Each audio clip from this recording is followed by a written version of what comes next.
Well, hello everyone.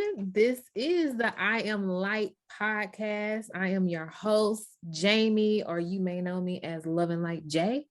And I am so excited to bring on my very first guest to this podcast show. I call her Miss Coco Mel. So everybody that's out there watching, welcome her to the podcast. I'm so excited that she is here. I have been following her journey for over a year now, and it has just been amazing. And the topic of this show, as you heard before, is how do you feel the fear and do it anyway? And Miss Coco Mel is, if there was a picture of feeling the fear and doing it anyway, her face would be next to it, because I have seen her grow. I've seen her do some things that we've talked about that she was terrified of. And her most recent accomplishment is actually writing a book. Okay, she wrote a book. It's called Psalms of the Elusive Black Housewife.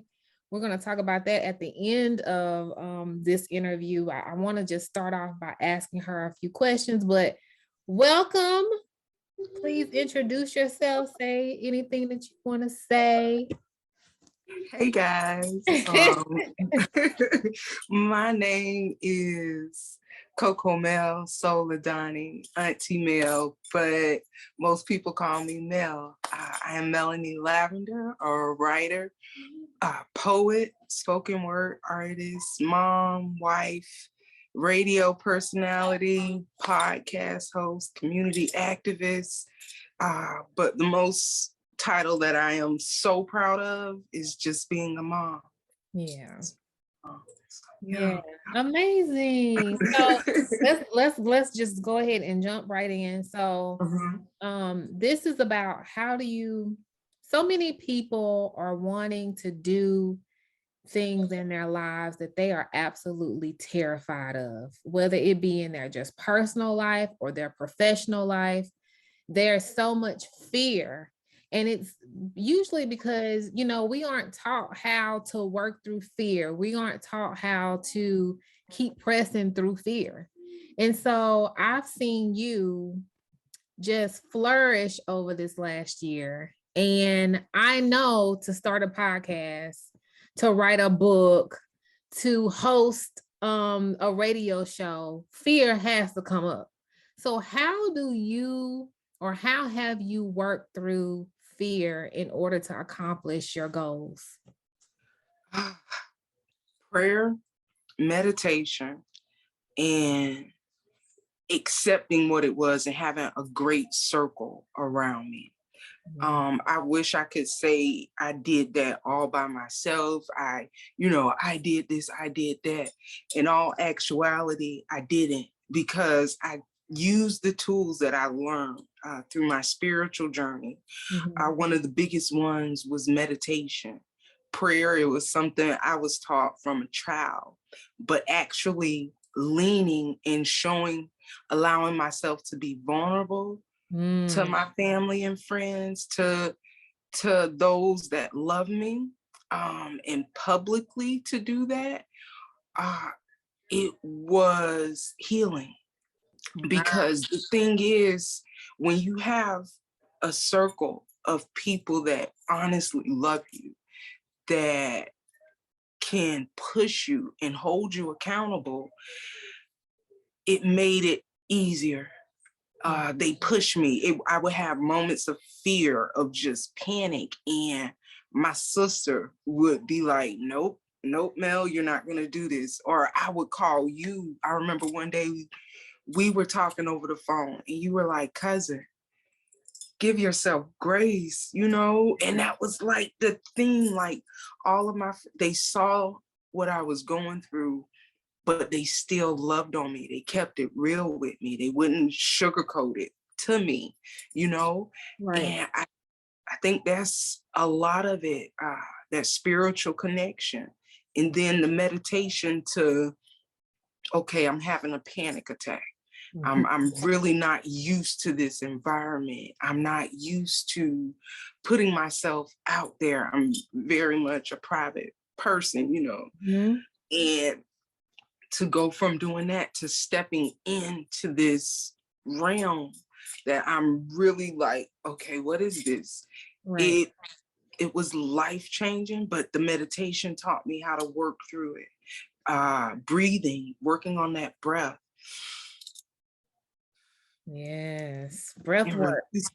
releasing it, taking those moments to accept, okay, is this fear or is this excitement?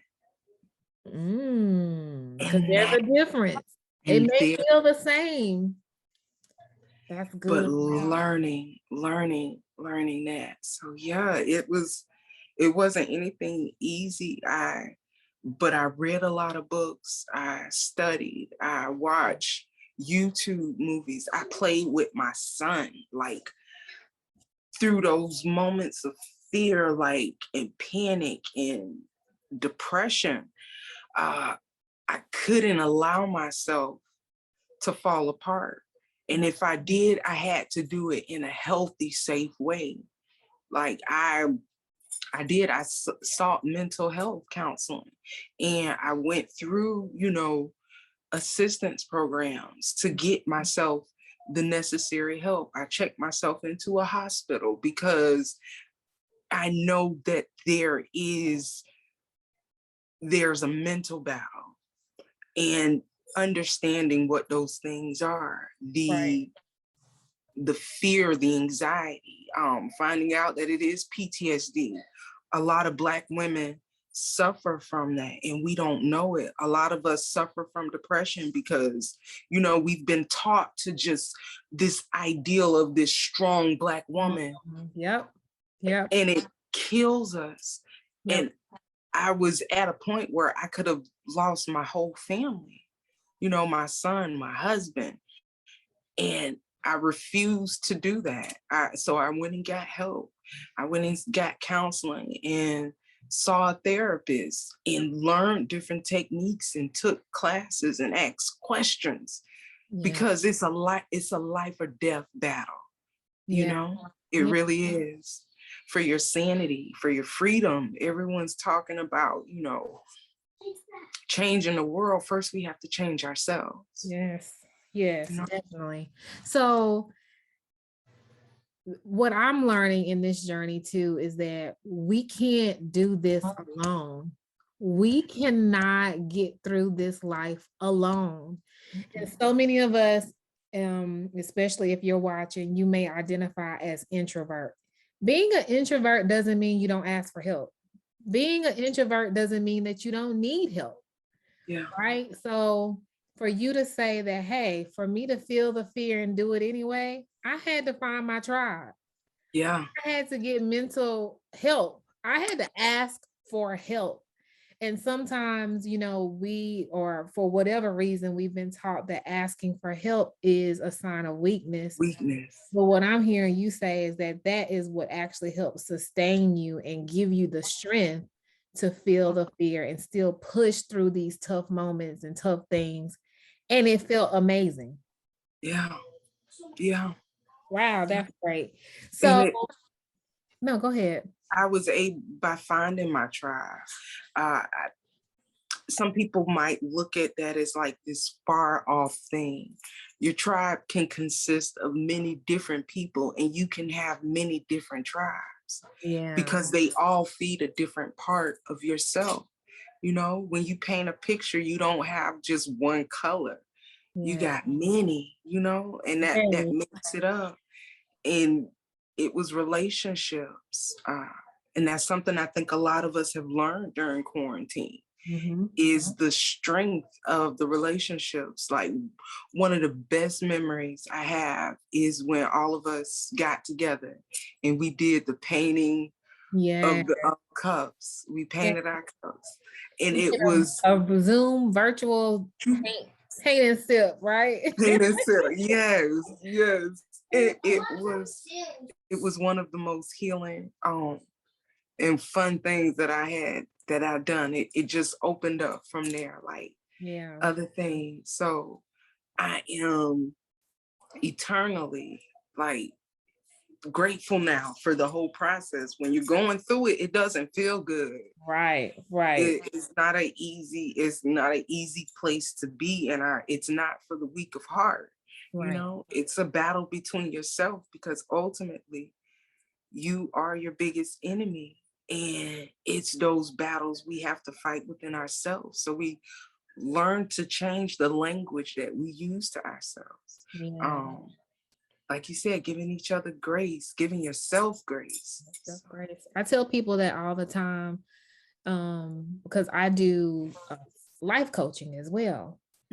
And when I'm coaching with people, we are so hard on ourselves. And I have to stop the people that I work with and say, hey, you're working full time. You're a mother. You're trying to start a business. You know, you're going to school, or you're doing a lot. And it's important that you give and allow yourself grace. We have to understand that we are learning as we go. We are learning as we grow, right? Yeah. So we're doing both. We're doing both. We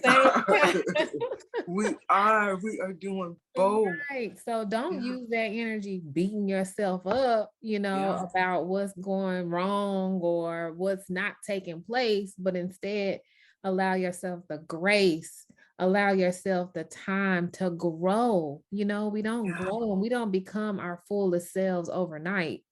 And so I just think it's important for us that we're learning ourselves as we grow. So you have to have grace, and you have to have patience, and you have to give yourself love to get through that. Yeah. So with the fear, I understand, how it feels to be very fearful. You think of all the things that are going to go wrong, right? But how did it feel for you to get on the other side of fear? How did that feel? That's a really good question. It is somewhat liberating. It became easier. The more you flex that muscle, the more you face that fear head on, the more I learned to differentiate between fear and excitement. Because the excitement, it wasn't really fear anymore, but excitement to do this. And okay, it became all right. Let's switch myself, because I'm also like, I do spoken word, and I have been performing and writing and doing things in new spaces that I've never done them before. I had the chance to write a piece for the Florida Highwaymen, who were a group of African American landscape artists in mid-century Florida.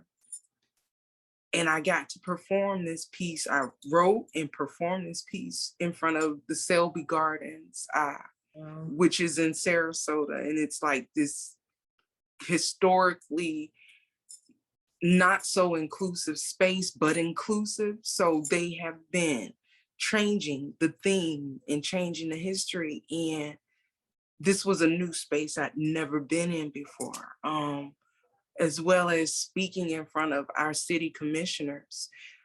Those things, it was scary.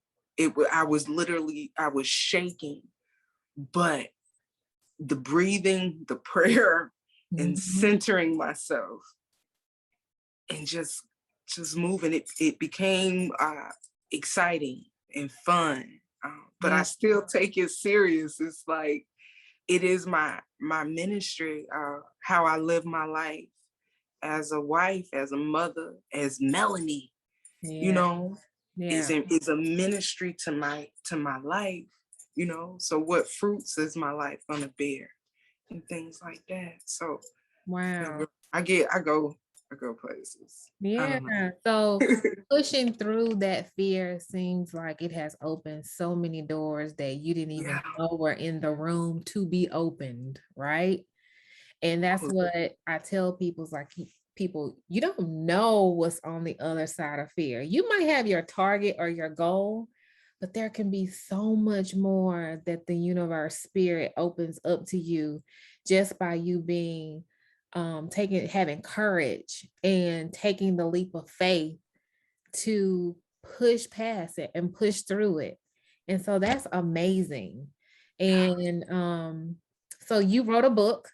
Yes, I Oh wrote a book. my gosh. I'm like, okay, she's on Soul of the Matter. She's on her show, and oh, she has a podcast, and then you hit me with the book. I said, oh no, I have got to interview her. Because you went from like 0 to 100. So let's talk about the book. Okay. It's a collection of poems written at the beginning of the pandemic. And I will just tell you, it's available on Amazon. We're going to put all the information down in the bio below. Yes. And I'm going to let you talk about it. But when I first read it, I could see myself in so many of the poems. And a few of them I even stopped. I'm like, wait a minute, does she know a little bit about my personal life? What are you doing?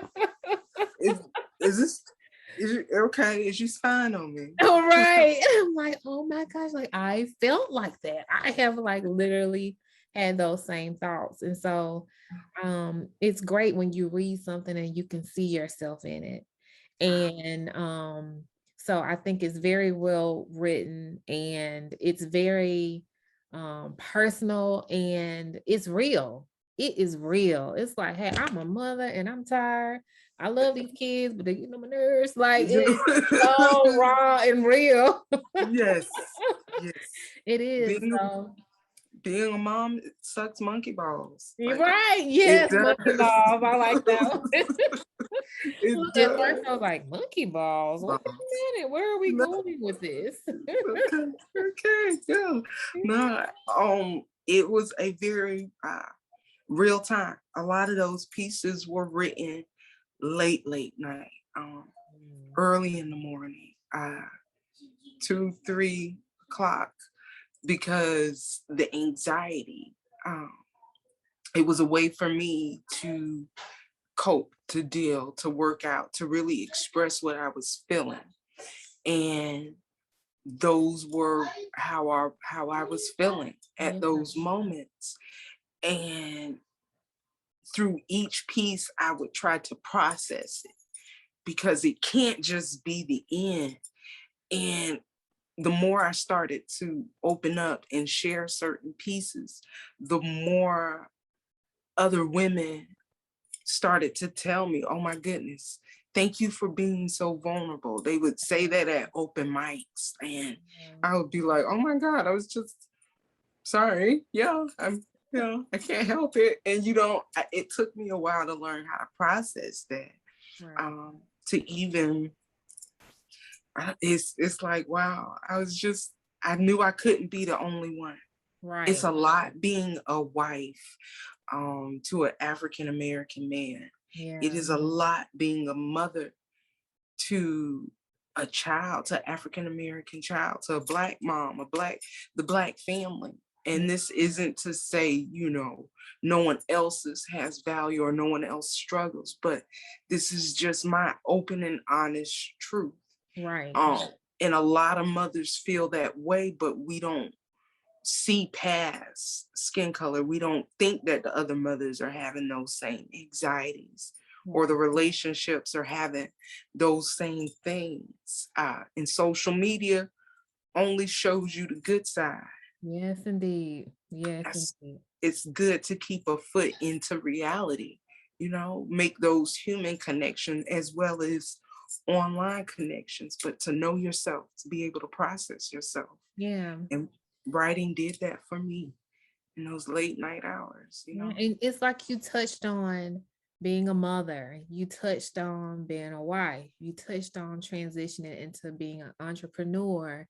And then you also touched on social issues as far as, the different deaths and things like that, Yeah. media, and how it makes you think about your children and your family. And so it's like you really touched on so many areas that we were all experiencing during the pandemic and last year. So that's what Yeah. makes it so relatable. And it's like, gosh, like this is really how I felt. And then you also offer solutions. I hear you're talking about your prayer life, you're talking about Yeah. meditation, you're talking about the songs and the psalms that that you recite Yeah. just to get through that time. So not only does it offer your perspective, but it's also giving us how you got through it. So I Yeah. think that Wow. it's amazing. It's amazing. Wow. Yeah. Wow. So I'm gonna share with you two of my favorite ones Okay. in their quotes. I got some quotes for you. So the first one that caught my attention was screaming inside. And you wrote, have you ever screamed inside and hoped someone would hear you cry?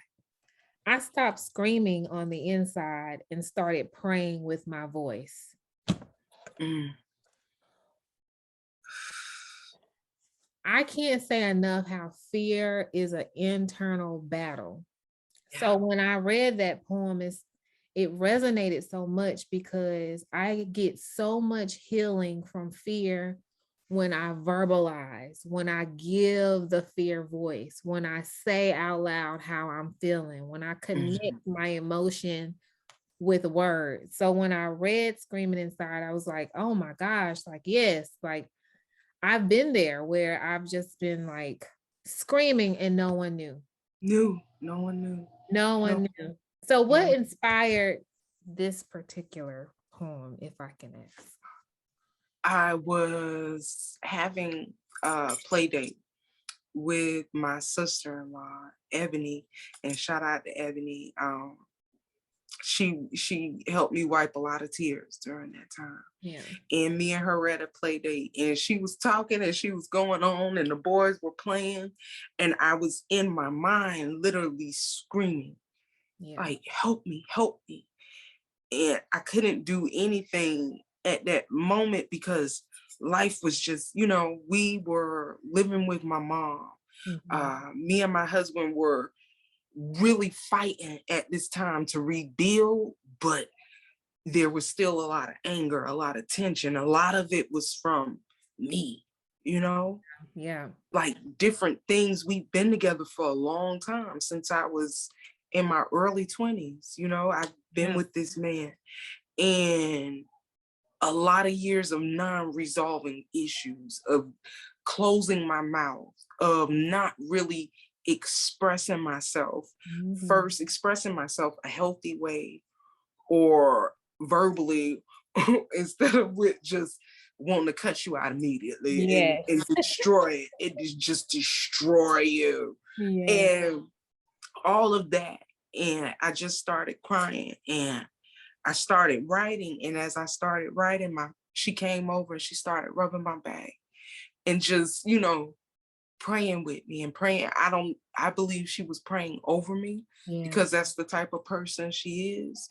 But in that moment, she was really, and it just came out at the park, one Yeah. of those places. And after I processed it, I was able, that feeling, I was able to finish the piece later on that night, Yeah. after doing a prayer and taking those meditations and really just, Mel, you don't have to do this. Yeah. Yeah. So many women, especially Black women, Yeah. um, are screaming. They're Hmm. screaming from the inside and no one hears them. Or, they have to put on this facade of being strong and having it all together. And so, that time is over. It's time for us to seek help, reach out for help, find our tribes, find ways to meditate, to breathe, whatever practice can help you sustain and build a stable mental health, you know. Yeah. So it's time. And that particular one just really resonated. I'm like, yeah, like it's time. It's time. Okay. So my last one, and then we'll wrap it up. My last one, and this was my favorite, was choices. Because in order to feel the fear and do it anyway, you're going to have to be in a season where you are comfortable being misunderstood. And you are going to have to make choices that may go against people you Everything. love and your normal routine. And like, so here's an excerpt from Choices that I love. It was, making these decisions and choices can be strange and uncomfortable at times. But guess what? I'm worth taking a risk on.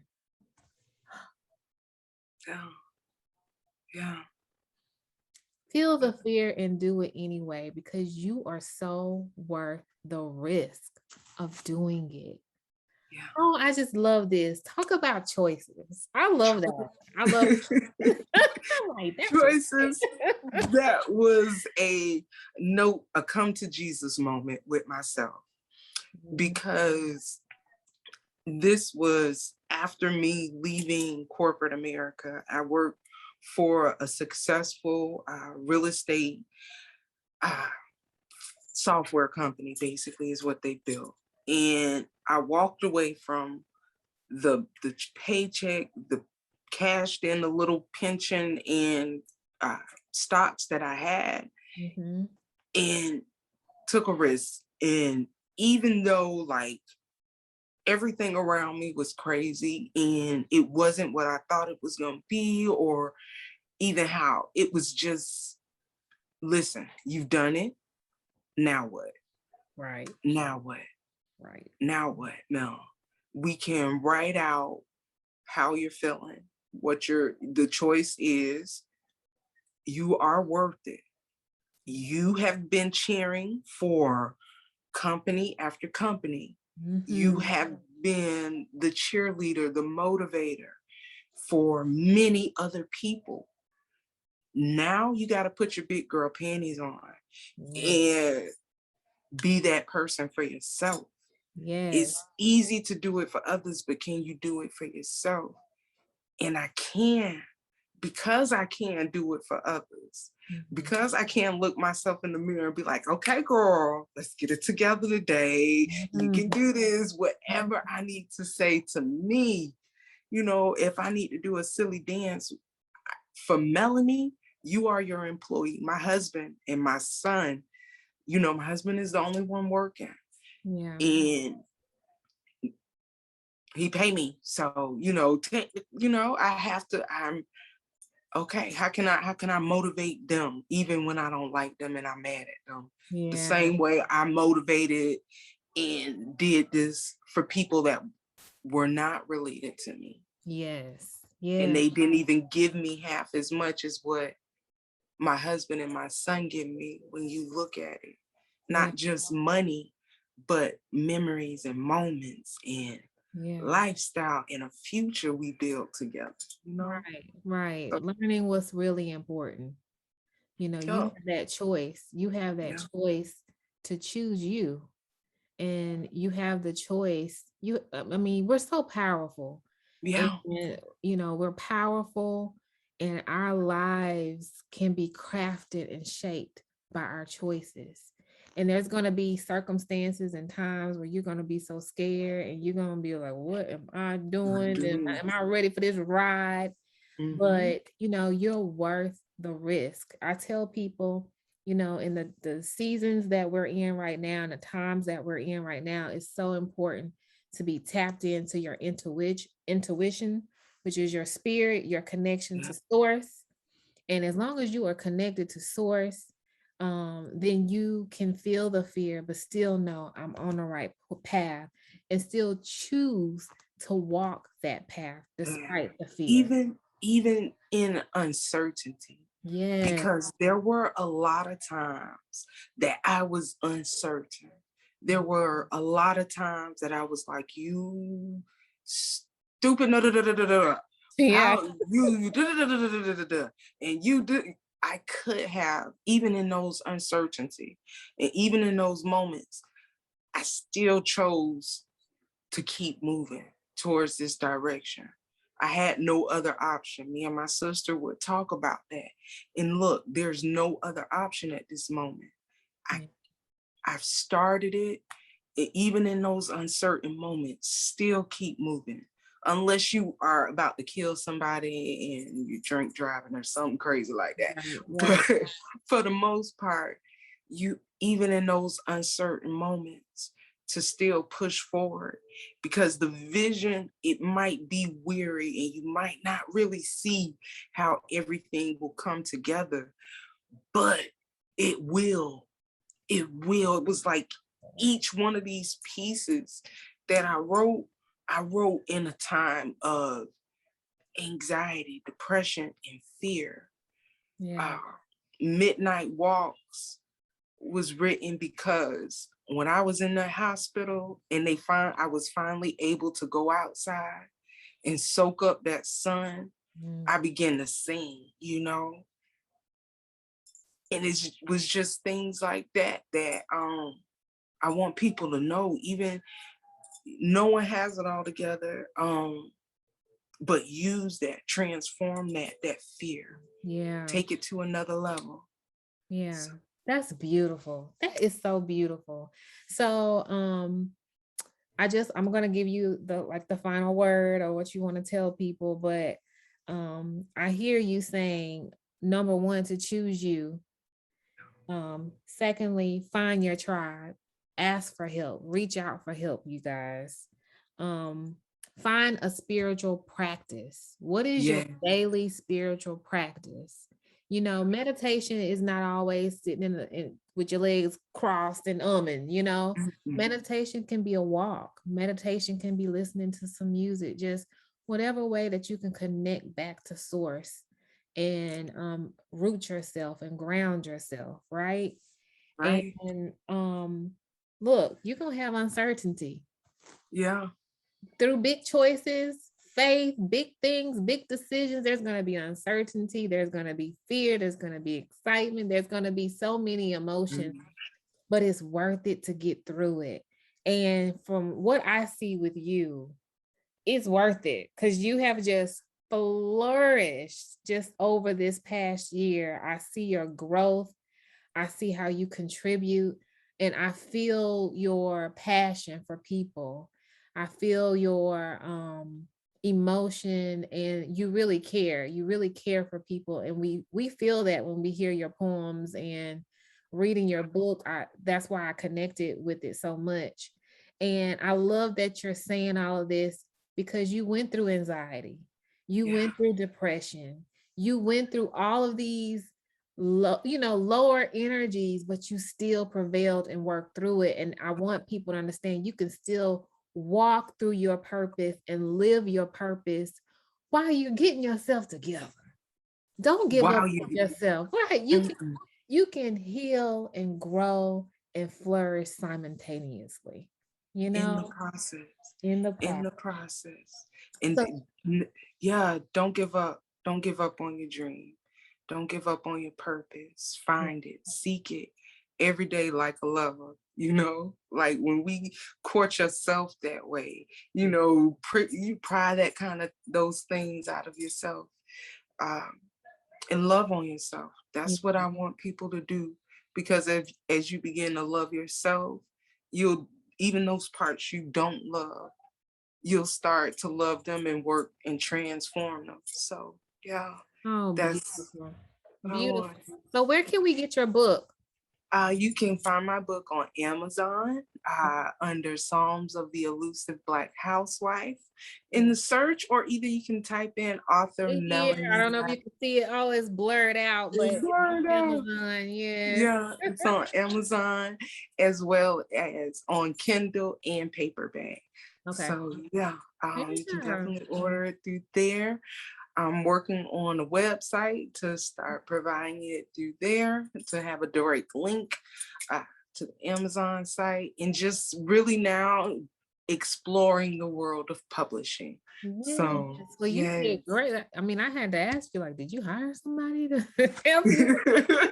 It's great. So you're on the road. And how can we reach you on social media? Are you on Instagram, Facebook? Yes, Or how can I we? am on Facebook under Melanie Lavender, or you can contact me through Soul of the Matter with Mel.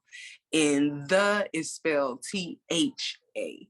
And on Instagram, I am Souladani, and it's SOULANDANI. Yes, it is. And we'll link it. I'll link all your information below. Okay. And, To tell yeah. everyone.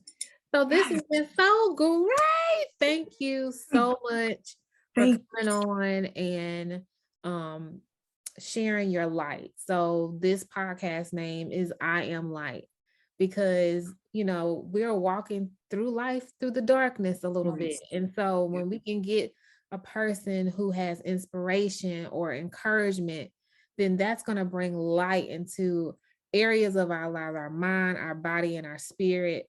And I know I'm here to help people, to guide people through their journey of knowing thyself, learning thyself, loving thyself. So I'm so glad that you could be my first guest. And this has been absolutely amazing.